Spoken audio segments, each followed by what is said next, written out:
International racket bast किया है जो कि फेक कैंसर मेडिसिन को मैन्युफैक्चर भी कर रहा था और सप्लाई भी कर रहा था with in India and outside India. इसमें हमारी शुरुआत आईएससी क्राइम ब्रांच में इंफॉर्मेशन आई एएसआई गुलाब से कि कुछ लोग हैं जो कि इसमें इन्वॉल्व हैं। तो उसको हमने जब फॉलो अप किया तो पहले हमें एक आदमी जो इनका था पंकज सिंह हमारे को ट्रेस हुआ, स्कूटी में जा रहा था, तो इससे हमें कुछ फेक दवाइयाँ मिली। जब इसने डिस्क्लोज़ किया कि इसके जो बाकी साथी हैं डॉक्टर पवित्रा, शुभम और अंकित, ये सब एक साथ यही काम कर रहे हैं, तो पैरेलली हमने एक टीम इनके घर पे भेजी जहाँ पर ये लोग मिले। वहाँ भी हमें कुछ फेक दवाइयाँ मिली और 1,30,000 रुपये कैश मिले। वहाँ से हमें पता लगा कि इनका एक गोडाउन है गाजियाबाद में जहाँ पर ये बहुत ही बल्क मात्रा में ये फेक दवाइयाँ स्टोर करते हैं। गाजियाबाद में जब सर्च की गई तो वहाँ पर गोडाउन में भारी मात्रा में कम से कम 20-21 ब्रांड की कंपनियों की दवाइयाँ मिली जो ये बना रहे थे एज उनके ब्रांडिंग करके कंपनियों के नाम उसके ब्रांड की, और उनकी टोटल जो इनकी वैल्यू हमें मार्केट वैल्यू मिली तो 8 करोड़ के आसपास की मार्केट वैल्यू की ये सब दवाइयाँ मिली। तो इसमें हमने शुरुआती में ये 4 लोग अरेस्ट किए, डॉक्टर पवित्रा, शुभम मन्ना, पंकज और अंकित। फिर आगे पूछताछ के दौरान कि ये इसकी प्रोक्योरमेंट कैसे करते हैं तो पता चला कि ये गन्नौर में सोनीपत में एक आदमी है हरबीर अलियास राम, उसके वहाँ पे मैन्युफैक्चर करवाते हैं। तो टीम को वहाँ भेजा गया, उसको रेड किया गया तो राम अरे भाई हट जाओ करा, और वहाँ से भी वो उसकी जो मशीन्स थी वहाँ पे वो मशीन थी 14 मशीन वो मिली, और कम से कम 86,000 कैप्सूल खाली जो थे बनाने के लिए वो मिले। वो पता लगा आगे ये कैप्सूल है अनिकेत एकांश नाम का एक आदमी है चंडीगढ़ में, वो प्रोवाइड करता है। तो एकांश को फिर ट्रेस किया गया चंडीगढ़ से और उसको भी अरेस्ट किया गया। वो उसका रोल था ये कैप्सूल प्रोवाइड करना, और साथ में ही वो इनसे जो ये दवाई बनी हुई थी वो भी खरीदता था जो कि वो आगे फर्दर सेल करता था। उसके बाद हमने एक यहाँ पे लोकली भागीरथ प्लेस में आदमी था प्रभात जो कि खुद भी सेल कर रहा था, तो उसको भी हमने अरेस्ट किया और उससे भी हमें दवाइयाँ मिली।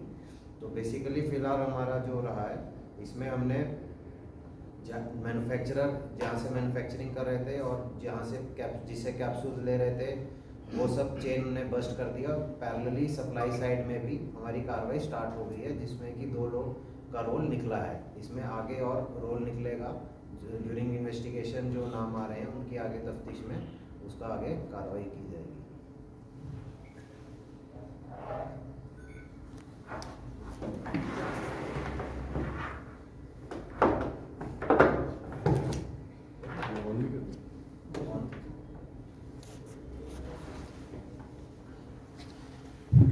जैसा कि डीसीपी अमित ने आपको बताया, ये बहुत ही गंभीर मामला है। इसमें काफ़ी दिनों से हमारे पास इस प्रकार की सूचना आ रही थी कि बाज़ार में ये दवाइयाँ जो बिल्कुल नकली हैं और बहुत ही बेशकीमती दवाइयाँ हैं जिनके फेक प्रोडक्ट बनाए जा रहे हैं, बहुत ही इंटरनेशनल कंपनीज़ हैं।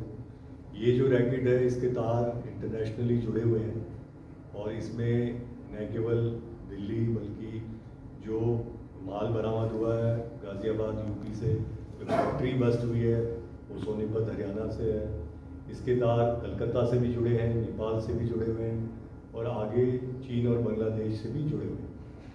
इस टीम ने बहुत मेहनत की है जिसमें एसीपी रमेश लांबा और इंस्पेक्टर सत्येंद्र मोहन की टीम है। पहले एक एएसआई गुलाब से सूचना आई थी जैसा मैंने आपको बताया, उस सूचना को काफ़ी दिनों तक डेवलप किया गया, यहाँ तक कि वो लोग सतर्क हो गए और उन्होंने अपने ठिकाने भी बदल दिए जब उनके ऊपर सर्वेलेंस हमने किया। पहले वो साउथ दिल्ली में ऑपरेट कर रहे थे, फिर जैसे जैसे उनको लगा कि पुलिस शायद हमारी ट्रेल पे है तो उन्होंने अपना सारा जो चीज़ें थी वो नोएडा और ट्रोनिका सिटी साइड में, गाज़ियाबाद साइड में शिफ्ट कर दी।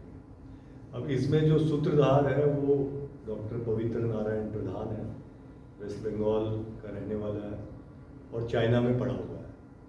और उसने फिर जब वापस इंडिया आया 5-5.5 साल बाद चाइना में पढ़ के, तब उसने 2-3 साल तक दिल्ली के बड़े हॉस्पिटल्स में काम किया, जिसके अंदर Guru Tegh Bahadur hospital, GTB hospital जो जमुना पार है, और दीनबंधु हॉस्पिटल जो अशोक विहार केशवपुरम साइड में है, और एक कैंसर हॉस्पिटल जो जमुना पार है। 3 साल काम करने के बाद उसको ऐसा लगने लगा कि ये जो सैलरी है उसकी 1-1.5 लाख रुपए है और इससे करोड़ों रुपए नकली दवाइयों से कमाए जा सकते। तो धीरे धीरे उसने इस गैंग को बड़ा किया, जिसके अंदर उसने सबसे जो उसका विश्वास पात्र उसका जो कज़न है सुशील मन्ना, ये भी बंगाल का रहने वाला है, पेशे से इंजीनियर है, और इसने बेंगलुरु में अपनी इंजीनियरिंग करने के बाद मल्टीनेशनल कंपनीज़ में काम किया, और बाद में इसके मंसूबे थे विदेश जाके बड़ी मल्टीनेशनल कंपनीज़ में काम करने के। बट इसको कुछ पैसे की ज़रूरत थी, 20-25 लाख रुपए की। उसको मद्देनज़र रखते हुए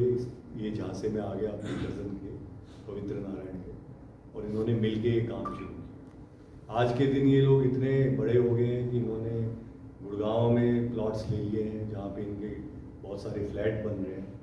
इन्होंने वहाँ बंगाल में ज़मीनें ली हैं नर्सिंग होम बनाने की, और भी तरह तरह की इन्वेस्टमेंट इन्होंने कर रखी है, जो कि आपको डिटेल से हमने बताया। अब इसमें जो सबसे बेहद गंभीर बात ये है कि ये तो ड्रग्स से भी ज़्यादा खतरनाक है। ड्रग्स तो जो ड्रग एडिक्ट हैं वो फिर भी ये सोचते हैं कि अपनी विलिंगली वो ड्रग एडिक्ट हो गए या गलत संगति में पड़ गए। यहाँ पे तो एक जो कैंसर पेशेंट है, जो पीड़ित है, वो मजबूर है, उसके पास कोई और ऑप्शन नहीं है। दवाइयाँ इतनी महंगी हैं, उसको लगता है कि थोड़ी भी सस्ती मिलेगी तो मैं इसको खरीद लेता हूँ।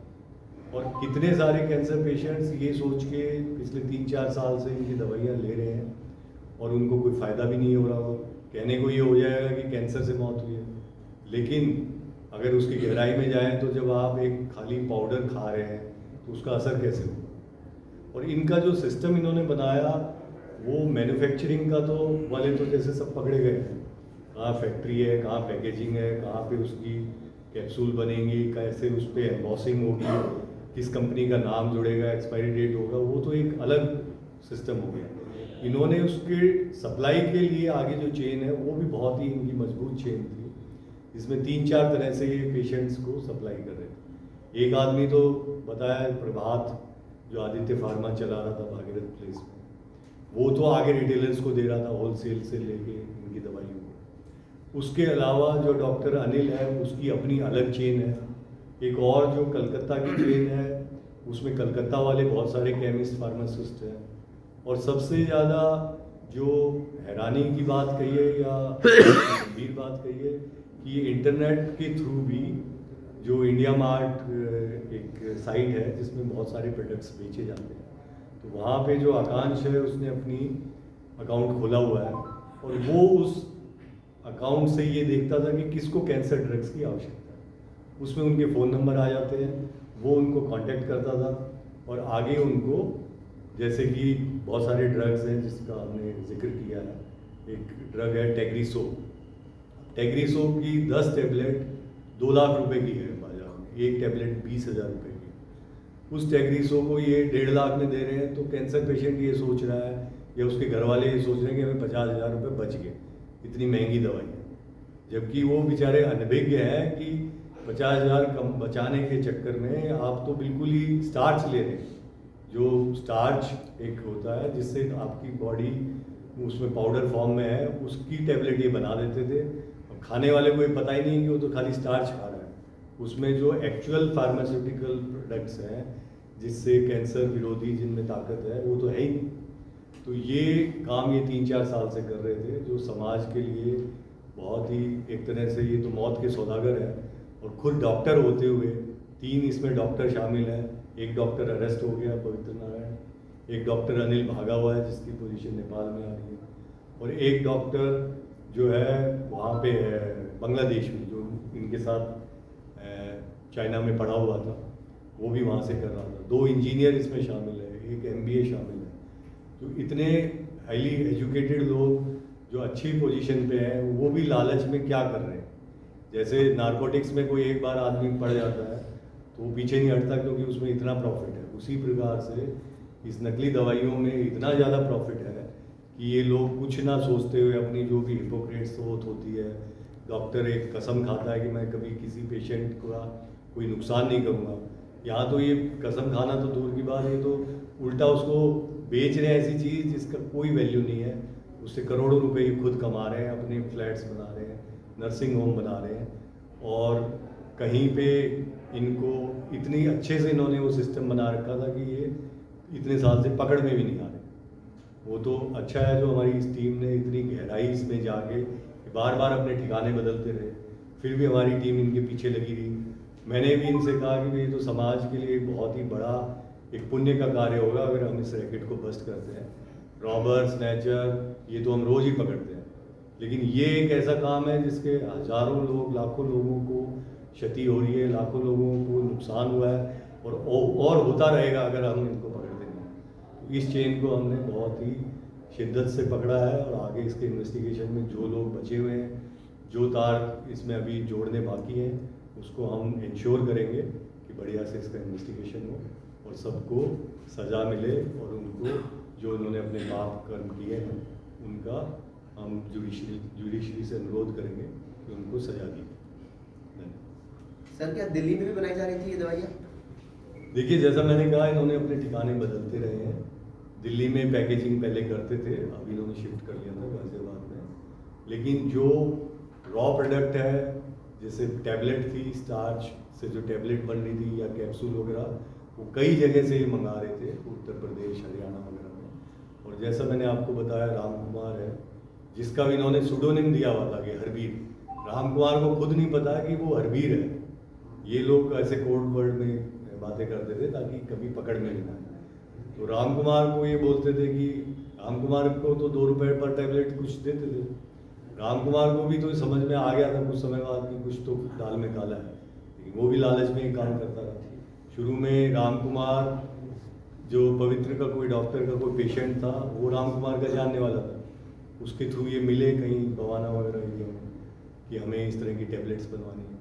और बाद में ये इसको लगा इसके अपने प्रोडक्ट तो बिक नहीं रहे थे राम कुमार के, ये थोड़ा बहुत त्रिफला, आंवला मुरब्बा, ये सब चीज़ें बनाता था, वो सब नहीं बिक रहा था। तो इसको लगा ये अच्छा काम है, रोज़ में से कभी 5,000 टैबलेट बनवा ली, कभी 10,000 बनवा ली, 20,000 रुपये आ गए, कभी 1 लाख आ गए, 2 लाख आ गए। तो पिछले कुछ सालों से जो ये प्रक्रिया चल रही थी उसमें सबको बहुत ही प्रॉफिट हो रहा था। मान लो अगर कितना उसमें जो रॉ मटेरियल है वो तो कुछ सैकड़ों रुपए, हज़ारों का है, वो चीज़ें बिक रही है लाखों रुपए में। तो इससे बढ़िया तो प्रॉफिट कोई 1000 गुना प्रॉफिट आ रहा है हर चीज़ में, इतने %। कहीं पे इतना प्रॉफिट तो कहीं है नहीं। ड्रग से भी ज़्यादा पावरफुल हो गया। कितने लोग भी अगर कितने लोग इनके झांसे में आए in the last 3 years? Sir एक जुड़ा हुआ सवाल है कि कुछ ये आइडिया लगा है कि कितने की दवाइयाँ इन्होंने अब तक सेल की है या कुछ मनी ट्रेल और पकड़ा गया? देखिए, जो हमारा मोटा अंदाजा है, अभी इसमें पुख्ता रूप से तो कुछ नहीं कह पाएंगे एग्जैक्ट फिगर। अप्रॉक्सीमेटली जो अभी 8 करोड़ की जो दवाइयाँ मिली जिनकी मार्केट वैल्यू 8 करोड़, उसको ये 2-3-4 महीने में डिस्पोज कर देते हैं। तो अब आप लगा लीजिए अगर 3-4 साल में इतनी मात्रा की ये दवाइयाँ सेल कर चुके हैं, जो इनका एवरेज है। इसमें हो सकता है सीज़न के हिसाब से उतार चढ़ाव रहा हो, कोविड में कभी कम हो गया, कभी ज़्यादा हो गया, लेकिन ये 8 करोड़ की दवाइयाँ 2 से 3-4 महीने में डिस्पोज कर देते हैं। तो उस हिसाब से अगर ये 3-4 साल से ये काम कर रहे हैं तो कितना लोगों को ये बेवकूफ़ बना चुके हैं, कितनों को चीट कर चुके हैं। और सबसे बड़ी बात ये है कि कितने लोग इससे बिना उपचार के वो उनको स्वर्ग सिधार गए या जो भी है, उसका तो अंदाज़ा लगाना ही बड़ा भयानक है। दिल्ली किसी हॉस्पिटल के ऊपर भी कार्रवाई हुई है कि कहीं पे इन्होंने दवाइयाँ सप्लाई करी हैं और वो हॉस्पिटल इनसे लेता था? देखिए, इसमें हॉस्पिटल वाला अभी कोई जिक्र नहीं आया जब अभी तक का इन्वेस्टिगेशन है। इसमें जो मैंने आपको बताया 4 तरह की चेन थी। डॉक्टर अनिल अपनी चेन में सप्लाई कर रहा था, ये पवित्र वगैरह अपनी चेन में सप्लाई कर रहे थे। एक जो भागीरथ प्लेस का होलसेलर है उसके अपने रिटेलर हैं आगे, और 2 चेन अलग हैं, जो कलकत्ता वाली है और एक जो ऑनलाइन वाली है जो आकांक्ष वर्मा वाली है। तो 5-6 चेन से ये आगे माल डिस्पोज कर रहे थे। अब दवाई खाने वाले को पता नहीं चलता कि वो दवाई में उसको लगा पैकिंग वैकिंग ठीक है और एक्सपायरी डेट ठीक है, मेरे को ये जो मार्केट रेट से कुछ डिस्काउंट मिल रहा है, वो उसको लेते रहते हैं। अब दवाइयों का भी कई बार पता नहीं चलता है कि उसका असर कितना हुआ। और कैंसर जैसी दवाइयाँ इन्होंने क्यों चूज़ की? एक तो कैंसर का इलाज लंबा है, उसका पता चलते चलते आपको बहुत समय बीत जाएगा। दूसरी वो इतनी ज़्यादा महंगी है कि उसमें सबसे ज़्यादा फ़ायदा है। छोटी आप क्रोसिन, पैरासीटामोल वगैरह बनाओगे तो बहुत ज़्यादा फ़ायदा नहीं है। इसमें आप टेग्रेसो या और कुछ नाम है जो ओसीमर्ट है, ये सारी दवाइयाँ इतनी महंगी है, आइब्रुक्शन है, लूसीसन है, और लैनवेनिक्स है। ये दवाइयाँ सब विदेशी कंपनियाँ भी हैं, कुछ इंडियन कंपनियाँ भी, 7-8 कंपनियाँ हैं, जिसमें सबसे प्रोमिनेंट तो जो पता है एस्ट्राजेनिका है, बाकी 3 बांग्लादेशी कंपनियाँ हैं, ये जो है रिकॉन वगैरह, एवरेस्ट वगैरह बांग्लादेशी हैं, ब्रिस्टल जो है वो यूएसए की है, लेक्सो यूके की है, और ये लूसियस श्रीलंका कोलंबो की है। तो इस प्रकार से काफ़ी हैं। इनका इंडिया में वैसे ही बैंड है सारा, लेकिन इस प्रकार से जब ये बेच रहे थे इसको, तो इनको तो ये कोई मतलब ही नहीं है कि ये जब ये नकली बेच रहे हैं तो वो तो कोई मतलब ही नहीं कि कहाँ की कंपनी की क्या है। पेशेंट को ये कह देते हैं कि भाई ये तो हमने कहीं से स्मगल कराई है, बड़ी मुश्किल से आपके लिए लेके आए, आपकी जान बचाने के लिए लाए, जो आपको दवाई कहीं नहीं मिल रही वो हम आपको दे रहे हैं। तो उसमें भी कई प्रकार के झांसे हैं। हाँ जी, आप कुछ इंडिया मार्ट में कोई ट्रेल पता चला है कितने कस्टमर्स या कितना जो अमाउंट? अभी तक हमने इन्वेस्टिगेशन किया है उसमें कम से कम हमें जो रिसेंटली जो पीछे का हमने शुरू किया है 40-50 लोग तो हमें मिले हैं। उनको हम संपर्क करेंगे कि वो लोग उनको इसके बारे में कुछ कहना है, अगर वो एविडेंस देना चाहेंगे तो अच्छा रहेगा, हमारे को उसमें मजबूती आएगी हमारे केस में। सर, मेहरौली मर्डर केस में क्या वो जांच क्राइम ब्रांच को सौंप दी गई है? नहीं है।